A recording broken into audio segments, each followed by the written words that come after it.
I don't care for all this nonsense. Antiques. It's enough that you walk into an antique shop and look all around. Why do you have to buy them for your house? You cannot buy all of them anyhow. The antique shops, they offer all the antiquities that you can see. If one shop's not enough, you walk to the next door. And you see everything. Whenever you want to see them, you just go to the shop and look at them. And if it's not enough, you go to the auctions, where they sell more rarities. And you can see every antiques. And every antique piece he bought or he treasured, and he look at them and watch them. And then put them where his eyes will be.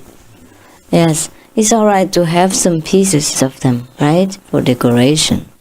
But not at the personal sacrifice. He had a room, smaller room in the city, just because he couldn't afford a bigger room, because he wanted to buy antiques. And all other things, all other things. And also, he had a lot of money to buy other things, like, for example, before we got engaged, before that, we just knew each other, and he seemed to like me very much, or love, or whatever you say, I don't know. He showed me big boxes, wooden and metal boxes, antique boxes, antique as well, antique.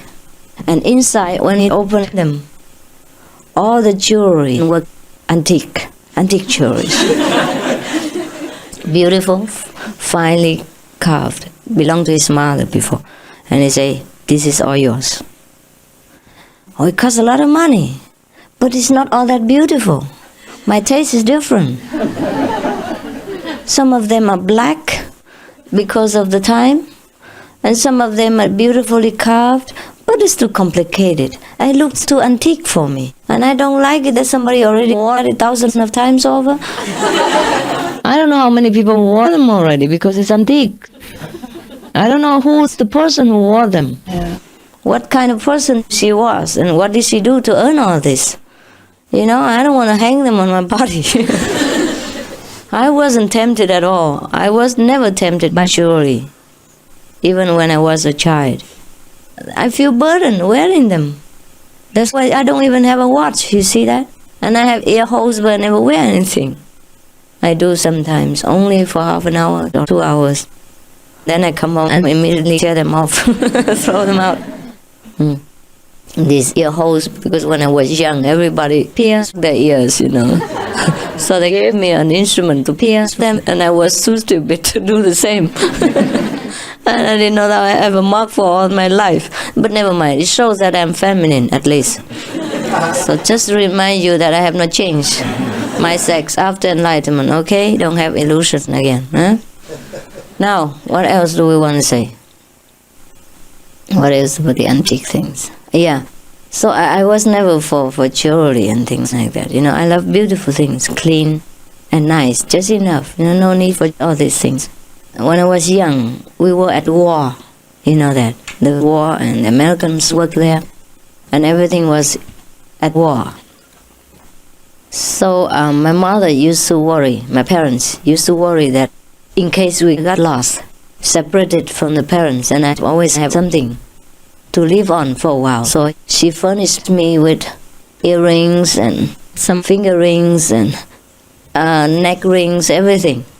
A lot of things, you know, very thick gold and all that. And besides that, she showed me where our gold was. You know, she said, this is a gold box inside full of gold. In case something happened to the parents, I should know. And also on my body should be a lot of gold and all that, in case something happened that we couldn't find our parents. Because I used to have to go out and study, far away from home. My parents were in the central, but I was sent to the capital to study. Therefore, and other places where there were better schools. So she always equipped me with all kinds of furniture, you know, body furniture, which was very shiny and heavy. And you know what I did with them? I always sold them. And invited the friends for dinner. So whenever I came back home again, because it was a long time until I got to go home to see my parents sometimes on vacation, maybe twice a year. Not often, huh? So I forgot that she will ask me, you know. I didn't think of the consequence, that she will notice that there's nothing on me. I forgot about it. Present living person. So I sold them all and I invite all the friends for dinner, or coffee and things like that. I was very generous all the time. I'm used to generosity, even though it's not on my own money. On my mother's expense, I forgot that. Or when I was young, I could not know much, you see. Yes, no. I was very easy with the money because I didn't have much. Children. I'm not a child anymore. At that time, I was about over 10 years, teenagers. So that's the thing I did. And after I went home sometimes and I realized it now, what shall I tell her? Because she would ask. And she asked and I immediately said, well, it's no longer there. It must be gone somewhere. Gone somewhere. And so when she saw that, of course, our mother's love, she would give me again, furnish me again with all the furniture, yes. And now I'm all shining and glittering and wealthy, run off again with my Honda motorcycle. And then after a few months, when some friends came along, classmates, things like that, they have a party or they want to eat something and they don't have, the mains and all that, and then it will be gone again. And my generous mother would refurnish them again. And so I was a kind of spoiled when I was a child. But even then I was spoiled, but I was diligent, somehow by nature. I would try to work and help with the family things, family chores and things like that. And I washed my own clothes and ironed my own clothes, even though we had servants in the house. Everywhere we went, yeah? So that's what it is. Probably, I guess, the personality, huh? 个性的问题. Personality. It's not always the education. My mother was a good example for me. She worked very hard. And she was very frugal, yeah? Frugal. I remember she was selling material for clothes, but she herself wore some patched clothes. She was a very simple woman, worked hard for the family, but not for her own comfort. She worked so hard, but she sacrificed everything for us. Now I appreciate it more. I guess that's where I learned. She never had a holiday, except when she had to go to see her children somewhere else, married off or studying somewhere. Then she'd take a few days or 10 days off. But she worked so hard, day and night. She was her own salesperson, an accountant, bookkeeper, lawyer, and manager, everything. She does everything alone. A one-man business. My father earns money, but he spends more than he earns, so you know. On friends, yeah, I learned generosity from my father and hard working from my mother. Yeah, that's what it is. Now I think about it. Oh, he was always over generous. Our house was always full of friends from him. Tea, coffee, and dinner, lunch, and all these kinds of things. And he always helped his friends and tried to please them, even playing cards with them to please them. At my mother's expense. And my mother, sometimes she cried because she didn't like that. It's okay to give them lunch, but not to play cards. She didn't like it. And some of the beautiful woman friends sometimes didn't want to leave. That's what hurt my mother also. It's not because of the generosity. It's a sharing of invisible property that she worried about.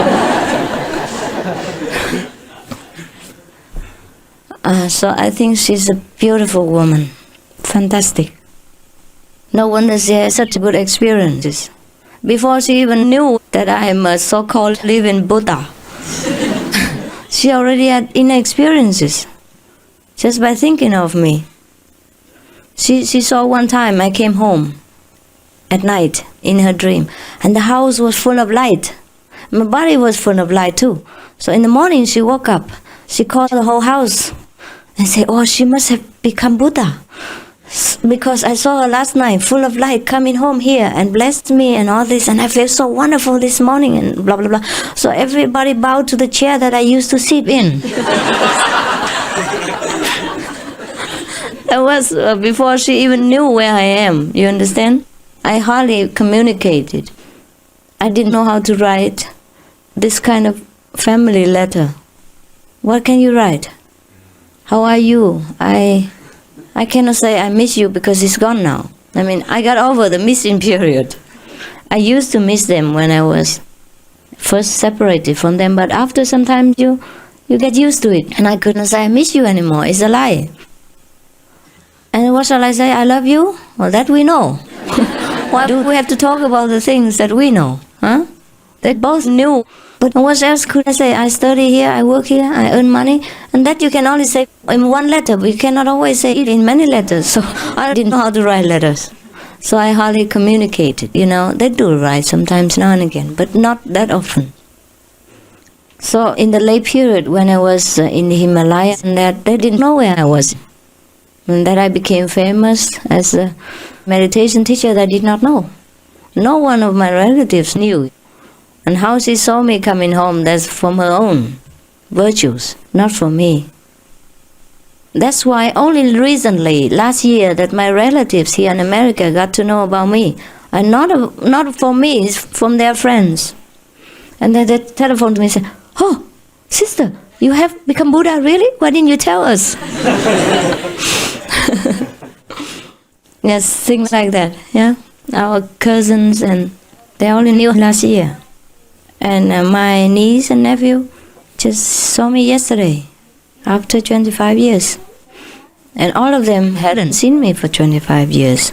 And I haven't seen my parents also for as long. So it's not because I told them about me that she saw me. It was because of her virtues. My mother was a virtuous person. She's very faithful to my father. Even though my father was a little bit glamorous. I knew her, she was never astray. She was always very virtuous, very faithful, and sacrificed for the family all her life. I guess that's what earns her the vision, you see, that she has seen in her dream. And now she sees me every day, she said in her letter. And she wrote poetry to me. And I couldn't believe it was my mother, because she never wrote poetry before. And it's so beautiful.